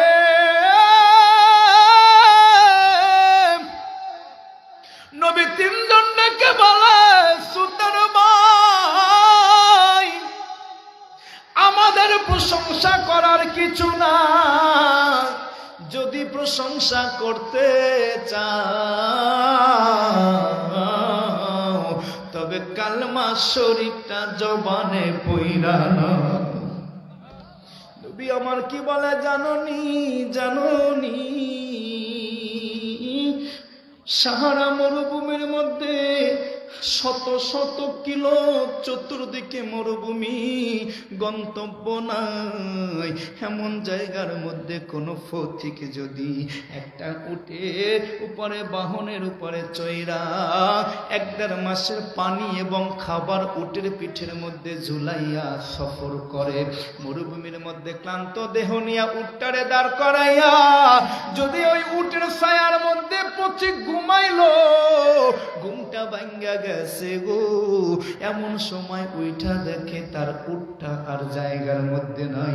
এবার লোকটা ডাইনে তাকায় উঠ নাই, বামে তাকায় উঠ নাই। মরুভূমির মধ্যে রৌদ্রের প্রখরতা বেড়ে যাচ্ছে, তাপ বেড়ে যাচ্ছে, পানি নাই, খাবার নাই, কোন দিকে যাবে, ডাইনে না বামে, পথ তো ভুলে গেছে, গেলেও তো সুযোগ নাই, কেমনে এই বালুর মধ্য দিয়া হাঁটবে, এত পথ কেমনে পাড়ি দেবে, নিশ্চিত মৃত্যু। এমন চিন্তা, এমন কষ্ট, এমন ভয়, এমন ভীতিজনক পরিস্থিতির মধ্যে আল্লাহর বান্দা যখন সামনে মৃত্যুকে কল্পনা কইরা যেই না মাত্র বৈশা রইল রে, নির্গাতে মরুভূমির মধ্যে মৃত্যু ছাড়া কোনো উপায় নাই। ওই সময় হঠাৎ কইরা যদি দেখে তার উটটা এসে সামনে দাঁড়াইছে, লোকটা খুশি কিনা জোরে কম। নবী আমার বলে, পঞ্চগড়ের যুবক, আমার আল্লাহ ওই পথিক হারানো উটটা পাইয়া যতটা না খুশি হয়, একটা পথ বলা বান্দা, একটা পাপী বান্দা, একটা দিন বলা বান্দা আমার আল্লাহরে আয়েশা মসজিদে যাইয়া 10 বছর 20 বছরে একবার জুমার নামাজও পড়ে নাই, ঈদের নামাজও পড়ে নাই, ওই বান্দাটা যদি হায়াতে বরকত পায়, আর যদি 20 বছর পরে একদিন মসজিদে যাইয়া একবার সিজদা দিয়া আমার আল্লাহর সামনে হাতটা তুইলা ডাক দেয়, রব্বানা, আমার আল্লাহ ওই পথিকের চাইতে বেশি খুশি হইয়া এক ডাকে বান্দা 10 থেকে 700 বার জবাব দেয়। আমার মাওলারে দূরের মনে কইরো না, আমি পাপী, আমার কথা শুনবেনি, এমন চিন্তা বাবা কোনদিন করবা না। যদি এমনটা হইতো তাইলে মসজিদের মধ্যে একটা মূর্তি থাকতো, ঠিক কিনা? আমার চেনে কি চেনে না, চেনবে কি চেনবে না, এই জন্য প্রতিমা থাকতো, মূর্তি থাকতো, আকৃতি থাকতো, কিন্তু আমার আল্লাহর তা লাগে না। আমার আল্লাহ কয়, বান্দারে, যখন তোর আমারে খোঁজার মনে হয়, আয় আয় আয়, কেবলামুখী দাঁড়াইয়া আমি আল্লাহরে ডাক দেওয়ার সঙ্গে সঙ্গে, ওরে যুবক, আমি আল্লাহ তোর সামনে হাজির হইয়া যা। 3 জন নবী বলে, ভাই রে, আমাদের কোনো শুকর লাগবে না, শুকর যার হবে তিনি কে? করো কালেমা লা ইলাহা,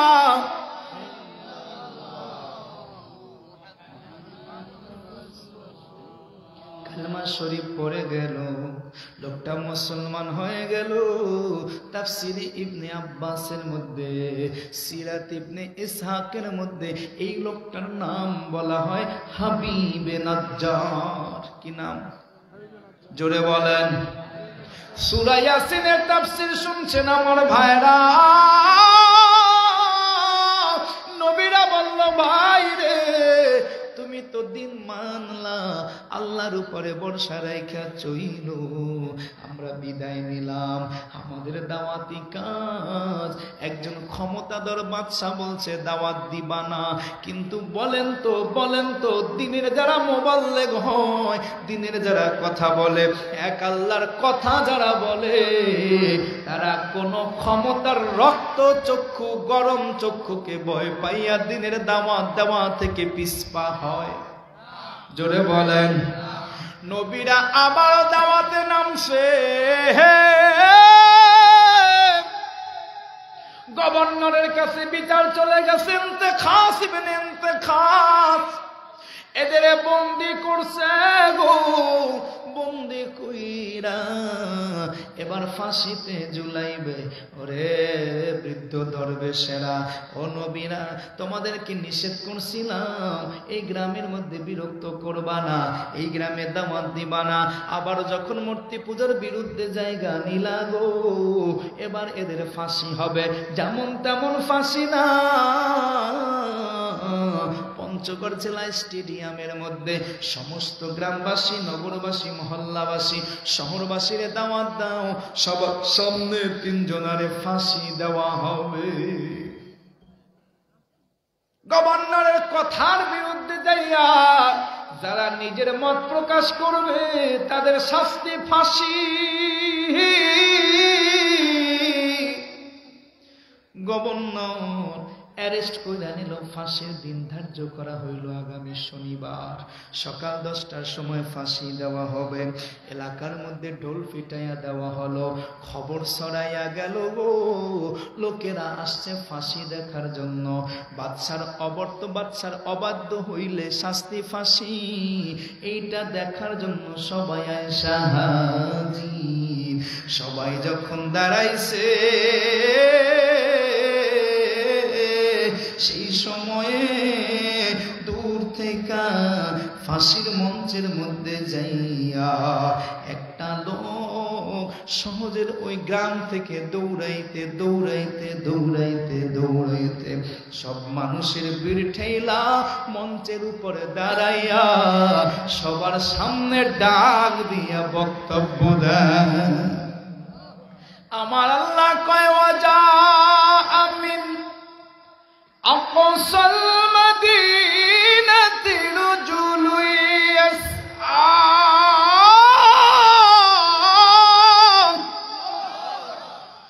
قال يا قوم اتبعوا المرسلين।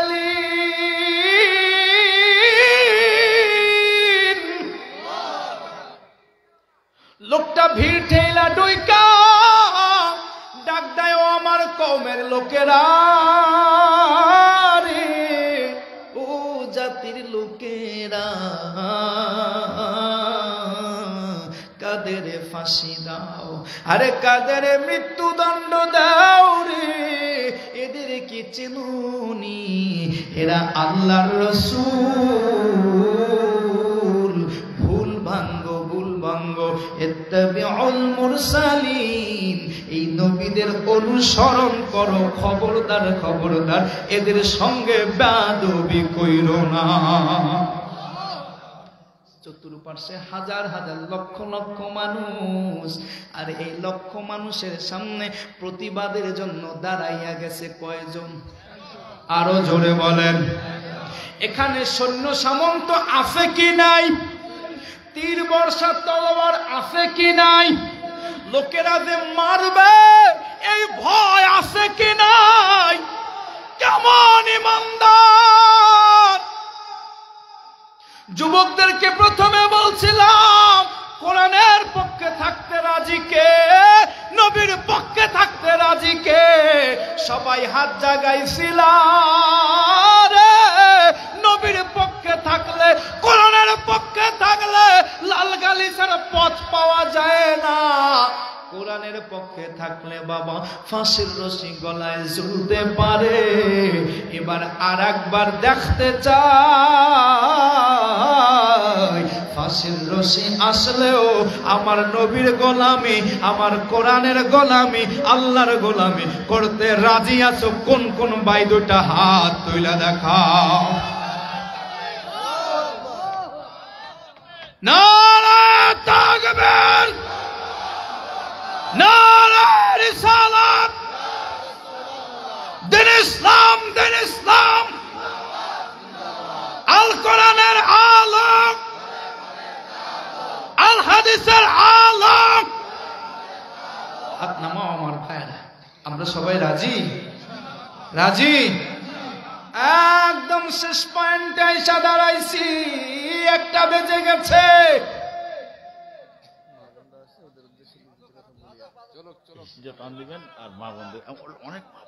অনেক মা বোন হয়েছে।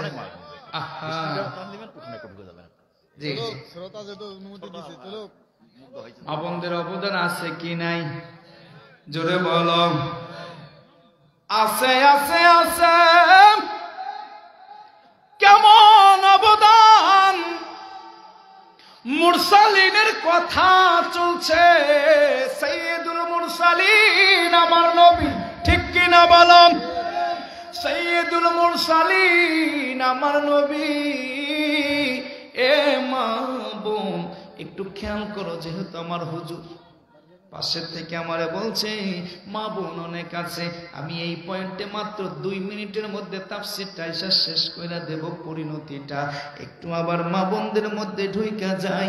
মা বোনদের কেমন অবদান আছে। তোমার ঘরের মা, সে তোমার ঘরের স্ত্রী, তোমার ঘরের বিবি সাহেব, তোমারে শুধু সুন্দর সুন্দর মজার মজার রান্না কইরা খাওয়াইবে, আর তুমি খালি একদম রানের পিসটা, লেগ পিসটা চাবাইবা আর খাইবা, আর প্রশংসা করার সময় বলবা যে এত ভালো ভালো না, ঠিক কিনা? বউয়ের প্রশংসা মনে করতেই চায় না, ঠিক কিনা? চিন্তা করে বউয়ের প্রশংসা করলে কিনা আবার পরের দিন কয় যে চলো একটু বাজারে যাই, আমি একটু কসমেটিক্স কিনবো। এই ভয়ে জিন্দেগিতে বউয়ের প্রশংসা করে না। আরে বাবা, এবার তোমার বিরুদ্ধের ওয়াজ শোনো, এবার তোমার বিপক্ষে যাবে প্রতিটা কথা। নিজের ঘরের মধ্যে যিনি আছে তিনি কে? তোমার যিনি সহধর্মিনী, যিনি তোমার অর্ধাঙ্গিনী, তিনি যেমন তেমন কেউ না। তেনাকে হাজারো নারীর মধ্য থেকে বাছাই কইরা আমার আল্লাহ তোমার জন্য নির্ধারণ করছে। ওই মায়ের কথা, ওই মহিলার কথা, ওই লোকটার পরামর্শ যত বেশি তুমি শুনবা, তোমার সংসার ভৈরা ভৈরা নিয়ামত দিবেন আমার আল্লাহ। প্রমাণ কি, দলিল কি? হুজুর মানি না, এত বউয়ের পক্ষ নেওয়া যাবে না। আমার রাসূল হেরা পর্বতের মধ্যে, রাসূল আমার বলে আমি হেরা গুহার মধ্যে, জিবরাইল আইসা আমারে বলে ইকরা, আমি বলি আনা বিকরি, আমি পড়তে পারি না। আবারও বলে ইকরা, আমি বলি আনা বিকরি, আমি পড়তে পারি না। এবার আমারে জড়াইয়া ধরছে গো, বুকের মধ্যে তাপ দিছে। হেরাই পাওয়ার, কোরআনি পাওয়ার। কোন পাওয়ার জাননি, কোন ওজন জাননি? এ কোরআন এমন কোরআন, আমার আল্লাহ এই কোরআনকে নাজিল যদি পাহাড়ে করত, পাহাড় চূর্ণ বিচূর্ণ হইয়া যাইত। যদি সমুদ্রে করত, সমুদ্র শুকিয়ে যাইত। আমার আল্লাহ বলে লাউ আনজালনা হাদাল কুরআন আলা জাবালিন রাআইতাহু খাশিআন মুতাসাদ্দিআন মিন খাশিয়াতিল্লাহ।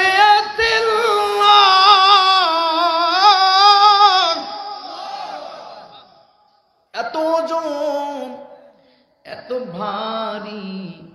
যখন জিবরাইল আমার নবীর চাপ দিল, সিনা পর সিনা। আরে পাগলা রে, খোশবাজার দরবারে যাইতে কেন বলি? বরিশাল থেকে আইসা 600 কিলোমিটার দূরে তোমাদের সঙ্গে কথা বইলা সারসিনা দরবারের কেন দাওয়াত দিই? সারসিনার যারা ওলি, ফুরফুরার যারা ওলি, হলদিবাড়ির যারা ওলি, যারা আসলে হক্কানি ওলি, এদের কাছে একটা এলেম আছে। এই এলেমটা বাবা কাগজে লেখা যায় না, মুছে যাবে বলে। কলমে লেখা হয় না, শুকিয়ে যাবে বলে। এই এলেমটা কলম থেকে কলমে লেখা হয়ে যায়। এরে পাগলা রে, জিবরাইল আমার নবীরে কয় পড়ো, নবী কয় পড়তে পারি না। এ আবার বুকে চাপ দেয়, সাইরা দেয়। এবার বলে বন্ধু পড়ো, আমার নবী কয়া করো বিসমি রব্বিকাল্লাযী খালাক, খালাকাল ইনসানা মিন আলাক, ইকরা ওয়া রাব্বুকাল আকরাম আল্লাযী আল্লামা বিল কলাম, আল্লামাল ইনসানা মা লাম ইয়ালাম। আল্লাহু আকবার। নবী আমার কোরআন বুকের মধ্যে নিছে, বুকে ওজন আছে কি নাই? কথা কয় না, আরো জোরে বলো। বুকটা থরথর করে কাঁপে। ভালো কইরা বুঝবা বউয়ের কথা কেন সোমবারে ভাই, মা বোনদের মূল্যায়ন কেন দিবারে ভাই, ঘরের বেবির সম্মান কেন দিবা? নবী আমার থরথর করে কাঁপে, নবীর গায়ে জ্বর আইসা গেছে রে। বুখারী খুলবা, কিতাবুল ওহীর মধ্যে হাদিস পাবা, লম্বা হাদিস, ওহী আসার এই আগমনী হাদিস। আমার রাসূল বলতেছেন, শোনো রে পাগলা, নবী আমার কাঁপতাছে, জ্বরে ঠক ঠক করে কাঁপতাছে। এমন কম্পমান থাকলে কি আমার নবী তবলিগার মেহনত 27টা যুদ্ধের সেনাপতির দায়িত্বে দাঁড়াইয়া থাকতে পারবেনি? কথা বল না, পারবে? এমন কাঁপলে তো হবে না। নবী আমার ঘরে আইসা ডাক দেয়, ও খাদিজা কই রে, জাম্মিলুনি জাম্মিলুনি, আমারে চাদর জড়াইয়া দাও, আমারে পোশাক পরাইয়া দাও, আমার গায়ে জ্বর আসছে, আমার তাপ বাইরা গেছে, শরীরটা আমার কাঁপতাছে, আমারে চাদর জড়াইয়া দাও। চাদর জড়াইয়া দিল, কম্পন থামে না।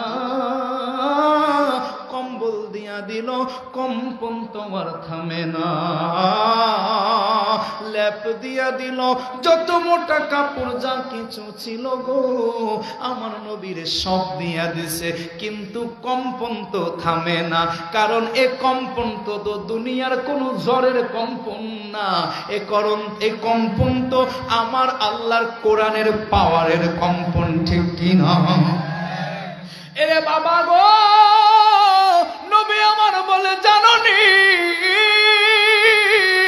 দুনিয়া যখন আমার আল্লাহ সৃষ্টি করছে, দুনিয়া কাঁপতাছে, কারণ দুনিয়ার ইতিহাস আবার লম্বা। হাদিসের মধ্যে মুসনাদে আহমদের হাদিস, এই হাদিসটার তাফসীরের গ্রন্থে যদি পান, ইবনে আব্বাসের মধ্যে সুনান আহমদের একটা হাদিস, নুনুল কলামি ওয়া মা ইয়াসতুরুন, সূরা কলমের 1 নম্বর আয়াতের ব্যাখ্যায় ইমাম ইবনে কাসির চমৎকার কইরা কয়েক পৃষ্ঠা লেখা দিয়েছেন। পৃথিবী সৃষ্টির প্রথম এই মুসনাদে আহমদের হাদিস পড়া নেবেন, জাইনা নেবেন, আর একদিন শুনা নেবেন। ওরে ভাই, ওই সময় আমার আল্লাহ দুনিয়া বানাইলো পানির ফানার উপরে, বাতাসের উপরে, দুনিয়াটা কাঁপতাছে। আমার আল্লাহ কয়, কম্পন থামাইবার জন্য আমি জমিনে পেরেক বসাইয়া দিলাম। এই পেরেকটা হলো কাঞ্চনজঙ্ঘা, হিমালয় পর্বত, দুনিয়ার সব পর্বতমালা। আরে দুনিয়া থামাইছে পর্বত দেয়া, দুনিয়ার কম্পন। নবী আমার কাঁপে, জ্বরের কম্পন না, এটা কোরআনের কম্পন, ঠিক কিনা বলো? পাওয়ার আছে, ঠিক কিনা বলো? কোরআনের পাওয়ার, কোরআনের পাওয়ার, ঈমানি পাওয়ার, নূরের পাওয়ার, কুদরতি পাওয়ার, লৌহে মাহফুজের পাওয়ার। নবী আমার কয়, আমারে চাদর জড়াইয়া দাও, কোন চাদরে কম্পন থামে না। স্বামীর কম্পন দেখা বিবির তো ভালো লাগে না। বিবি যাইয়া এবার রহমাতাল লিল আলামিন রে নিজের শরীর দিয়া জড়াইয়া ধরছে। বন্ধুরে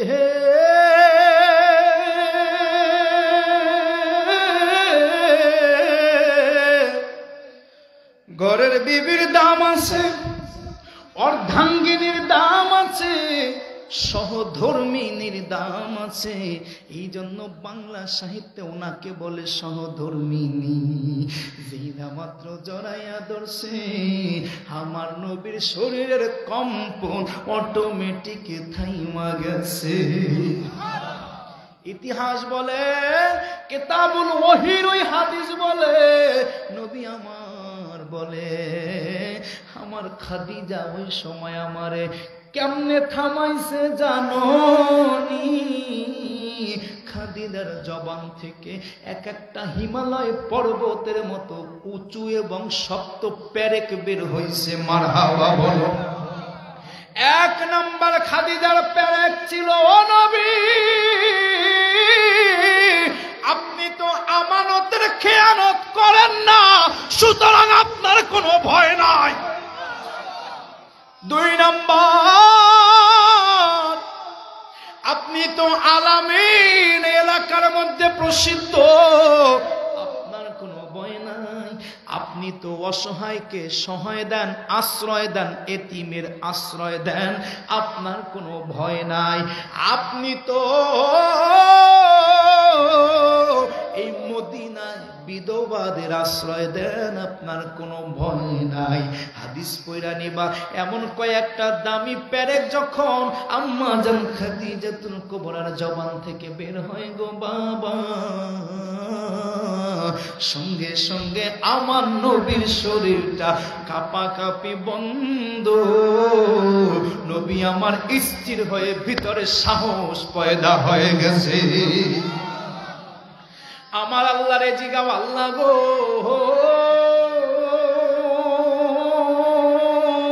আবু বকরকে দিয়া কেন তুমি এই অভয় শুনাইলা না? ওমরকে দিয়া কেন এই অভয় শুনাইলা না? আসাদুল্লাহিল গালিব নবীর ঘরের মধ্যে হযরতে আলী ছিল, তারে দিয়া কেন এই অভয় শুনাইলা না? একজন নারী, একজন অবলা অবলা অবলা, আমাদের সমাজের মধ্যে নারীর তো কোনো ক্ষমতা নাই। অবলা নারী, অবলা নারীরে দিয়া তুমি কেন আমার নবীর ওহির কম্পনকে থামাইলা, নবীরে স্থির করলা? আমার আল্লাহ বলবে, পাগলা রে, নারী অবলা তার নিজের জায়গায়। নারী যখন পুরুষের সঙ্গে মিলা যায়, দুনিয়ার সবচাইতে দামি কাজটা ওই জুটির থেকে আমি আল্লাহ করাইয়া নেই। মারহাবা বলো। এই জন্য কাজী নজরুল বলছেন, পৃথিবীতে যা কিছু কল্যাণকর মহিয়ান, অর্ধেক তার করিয়াছে নারী, অর্ধেক তার নর।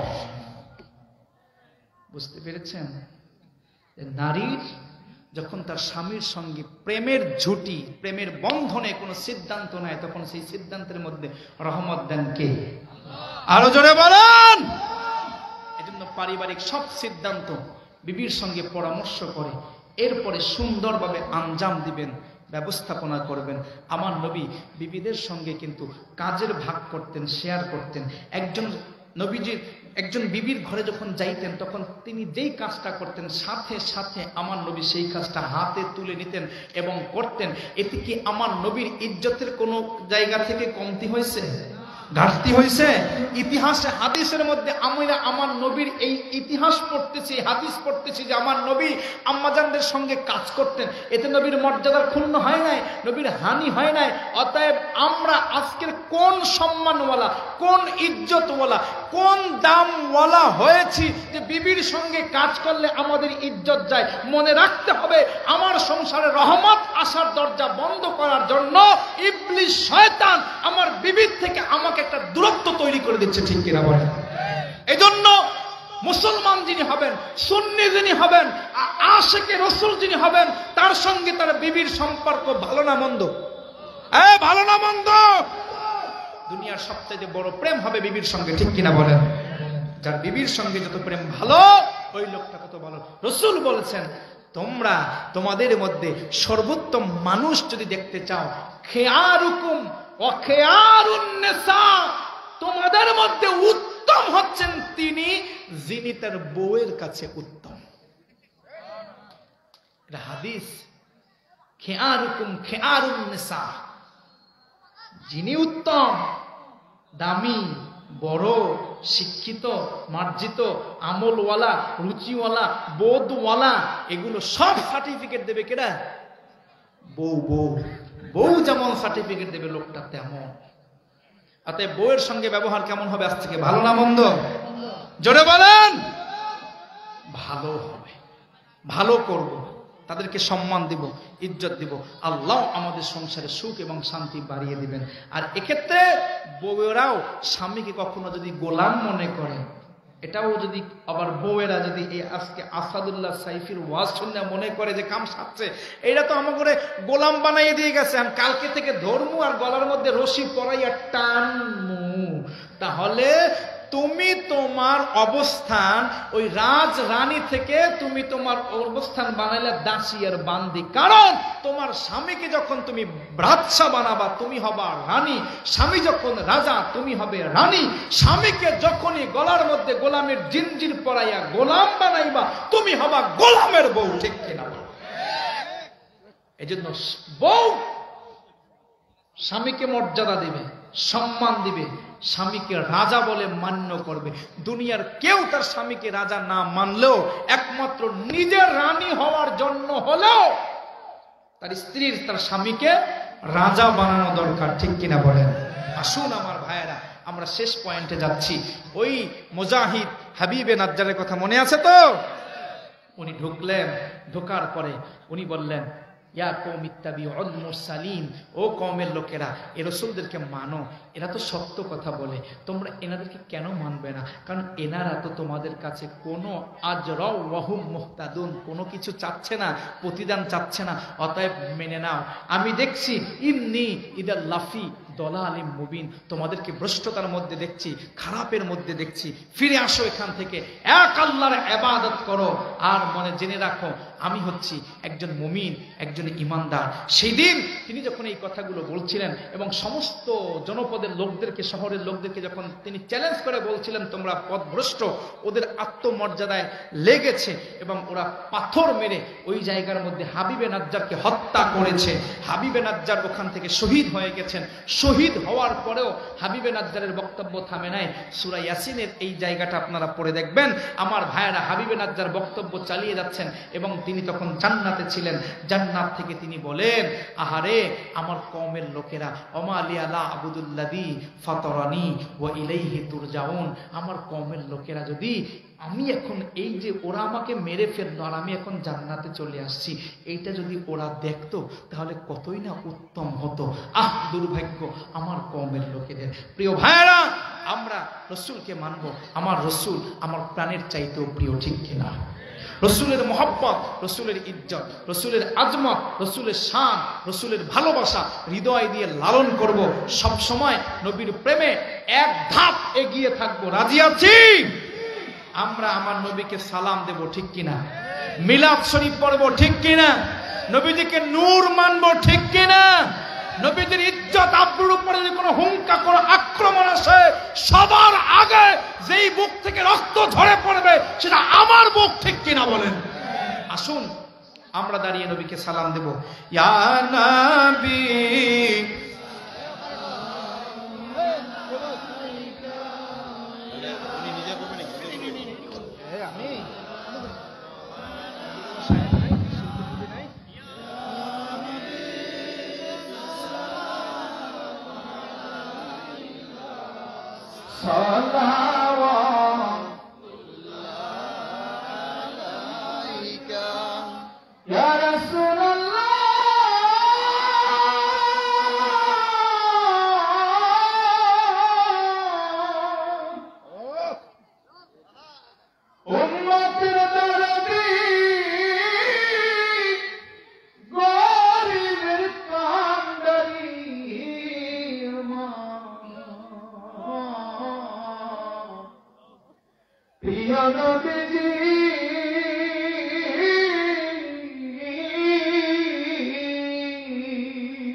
সোনার মদিনা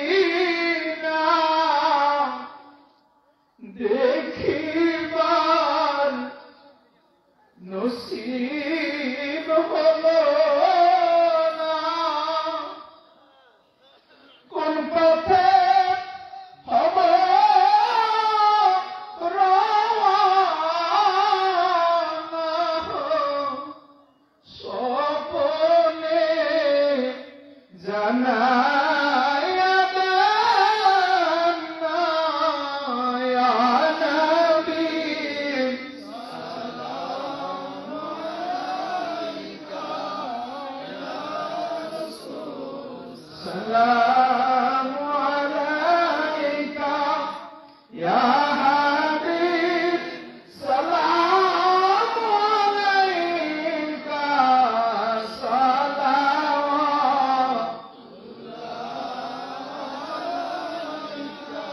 দুঃখের দিনের দরদি নবী কামলিওয়ালা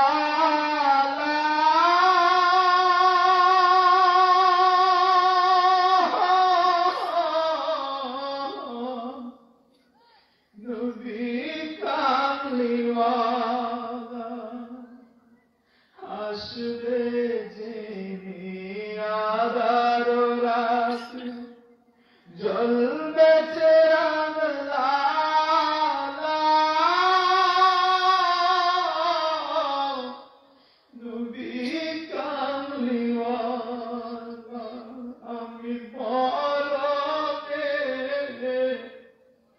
হব যে একা কবরে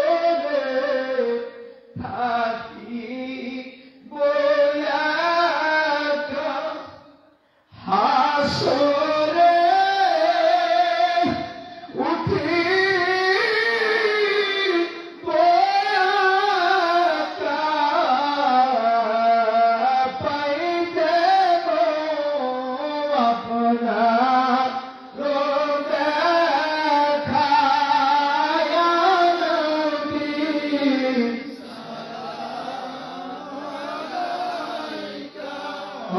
يا رسول سلام يا حبيب سلام عليك صلوات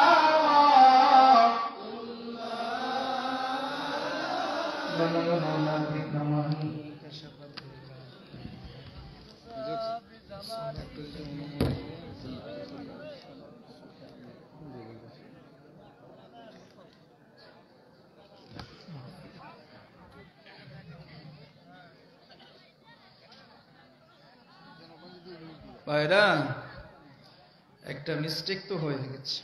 আমাদের কমিটির উচিত ছিল মিলাদের আগে এই প্রস্তাবটা দেয়া, এটা সুন্দর ছিল। হয়তো ওনারাও ভুলে গেছেন, আমরাও ভুলে গেছি। গোস্তাখি মাফ করে এখন আমি আপনাদের সামনে 2 মিনিটের জন্য একটু আপনাদের সহযোগিতা চাচ্ছি। এই মাহফিলটা এত সুন্দর করে যুবকরা আয়োজন করেছেন, ইন্তেজাম করেছেন, আপনারা স্বেচ্ছায় ভালোবেসে অল্প সময় নিয়ে, এটা কালেকশন না, শুধুমাত্র আপনাদের থেকে সহযোগিতা প্রত্যাশা করছি। যুবকদের সঙ্গে একটু হাত মিলানোর জন্য কে আছেন? 1000 টাকা দিবেন, 500 টাকা দিবেন, 2000 টাকা দিবেন, একটু তাড়াতাড়ি করে আমাদের সঙ্গে একটু আমাদের সহযোগিতার হাত বাড়ান। এই এতটুকু প্রস্তাবনা আপনাদের কাছে। কে আছেন এমন 1000 টাকা দিয়ে আজকের এই মাহফিলের সঙ্গে আপনি যুক্ত থাকবেন?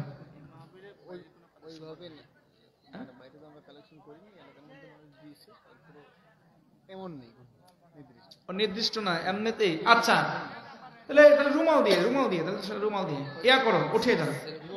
যুবকরা চলে যান। আরো সহজ করে দিচ্ছে, আপনারা সবাই দিচ্ছেন। এই যে ছেলেরা যাচ্ছে, যাও জলদি যাও। বেশি এইখান থেকে ওঠো, সময় নেওয়া যাবে না বেশি। ছেলেরা উঠলে অল্প সময় হয়ে যাবে। আপনারা উপস্থিত মোতাবেক যার যার কাছে যা আছে 100, 200, 500 এই রুমালে দিয়ে দেন। শেষ। গরম পানি দেন তো।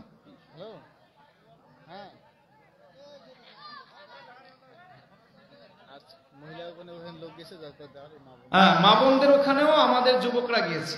মা বোনরা আপনাদের প্যান্ডেলে আমাদের যুবকরা গেছে। আপনারা এই যুবকদের ওই রুমালে দিয়ে দেন, অথবা আপনার দায়িত্ব নিয়ে একটা লোকে আপনারা ইয়া করেন, দায়িত্ব নিয়ে মা বোনরা আপনারা কালেকশন করে এরপর যুবকদের হাতে দিয়ে দেন।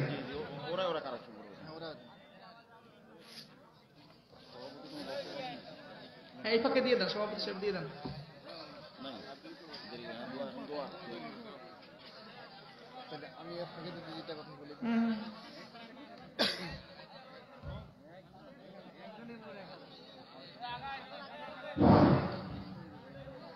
আসসালামু আলাইকুম ওয়া রাহমাতুল্লাহি ওয়া বারাকাতুহু। সকলে ভালো আছি তো? আলহামদুলিল্লাহ। আজকের এই দীর্ঘ 2 মাস ধরে অক্লান্ত পরিশ্রমের বদৌলতে প্রিয় তরুণ যুবক ভাইদের সহযোগিতা নিয়ে এবং এলাকার গণ্যমান্য আলেম দ্বীন হাজী সাহেবদের পরামর্শক্রমে এবং এছাড়াও বাইরের ছোট হোক বড় হোক সর্বসাধারণ মানুষের সুদক্ষ সুযোগ্য চিন্তা চেতনা করে যে পরামর্শগুলো দিয়েছেন আমাকে, এজন্য আমি ধন্যবাদ জ্ঞাপন করছি, তাদেরকে ধন্যবাদ জানাচ্ছি। সেই সাথে আসলে দেখুন, সফলতার মূল হলো পরিশ্রম। পরিশ্রম না করলে কখনোই সফলতা আসে না, এটা আমাদের অনেকেরই জানা। আপনি দুনিয়ার জীবনে কষ্ট করবেন, দেখবেন আখিরাতের জীবনে আপনি অবশ্যই সুখে থাকতে পারবেন। তেমনই ভাবে কোন ব্যক্তি যেন মুনাজাত না করে না যান। দীর্ঘক্ষণ সময় দিয়েছেন, ধৈর্য ধারণ করেছেন। বিশেষ করে আজকের মাহফিলের যে প্রধান আলোচক যে আলোচনাগুলো করেছে, আসলে আমরা শেখরাতবাসীর মুখে কথা বলেন, ঠিক কিনা? এরকম মানুষ, এরকম আলেম এই শেখরাতবাসী চায় কি চায় না? সম্মানিত হাজির, তাহলে দেখুন, একটা বার চিন্তা করি, বিভিন্ন প্রোগ্রামে যাই, বিভিন্ন মাহফিলে যাই এবং আল্লাহর রহমতে আপনাদের দোয়ায় এবং দাওয়ায় আপনাদের নেক নজর থাকায় বিভিন্ন খানে কথা বলার সুযোগ হয়। কথা বলেন, ঠিক কিনা? সেখান থেকে শুধু কথা বলা নয়, সেখান থেকে কিছু শিখার দরকার আছে কি নাই, সেখান থেকে শিক্ষা গ্রহণ করেছি। বিভিন্ন জায়গায় মাহফিল, অনেক মানুষ বলেছে এখন আর মাহফিল করার দরকার নাই। মাহফিলের মধ্যে প্রতি মানুষের একটা কি এসেছে, টিকা এসেছে। কারণটা কি? এটা হলো ওলামায়ে কেরামদের একটা, আমি বলবো, দোষ আছে কি নাই? কারণ কিছু কিছু ওলামায়ে কেরাম আছেন রাজনীতির পক্ষার্থিত, তারা শুধু রাজনৈতিক প্রভাবটুকু খাটান। কোরআন এবং হাদিস থেকে দীর্ঘক্ষণ আলোচনা হয়, কিন্তু আমার নবীর শানের কোনো কথা বলা সহজে হয় না। এজন্যই সর্বসাফল্য সব মাহফিল করে দেখে আমি চিন্তা ভাবনা করেছি যে আমাদের এই শেখরাত ইসলামী যুব কল্যাণ ঐক্য পরিষদের পক্ষ থেকে একটি মাহফিল করা যায় কি যায় না? কথা বলেন, ঠিক কিনা? আলহামদুলিল্লাহ, আমি বলার আগেই আমাদের যুবক ভাইরা সদস্যগণ আমাদেরকে বারবার প্রস্তাবনা দিয়েছেন, হুজুর একটা মাহফিল করি। চিন্তা করেছি যে মাহফিল করতে তো অনেক সময় লাগে, অনেক টাকা পয়সার উপর কিভাবে ম্যানেজ করা যায়। যে আমাদের 2024 সালে এই সংগঠন আমরা শুরু করেছি শুধু মানব সেবায় নিয়োজিত, কোনো রাজনৈতিক স্বার্থে নয়। এই অল্প সময়ের মধ্যে আলহামদুলিল্লাহ গত কুরবানির ঈদেও আমাদের সংগঠনের মধ্য থেকে যতটুকু অর্থায়নে আমরা অসংখ্য বিধবা পরিবারকে আমরা ত্রাণ বিতরণ করছি, আলহামদুলিল্লাহ। সেই সাথে দক্ষিণবঙ্গের মানুষ বন্যায় কবলিত এলাকায় বন্যায় ক্ষতিগ্রস্ত হয়েছে। আমাদের রংপুরের কিছু কিছু জেলায় বন্যায় কবলিত হয়েছে, সেগুলোকে আমাদের এই সংগঠনের মাধ্যমে উদ্যোগ নিয়ে নিজের সময় নিজের শ্রম দিয়ে তাদেরকে আল্লাহ তাআলা সেবা করার সুযোগ করে দিয়েছেন, আলহামদুলিল্লাহ। সম্মানিত প্যারা হাজির, এজন্য আমি বলছি যে আমাদের এখানে যদি একটা ইসলামী ঐক্য সংগঠন থাকে, দল মত নির্বিশেষে, বিশেষ করে আমি এজন্য ধন্য মনে করি যে আমাদের এখানে যদি অন্যান্য দল থাকে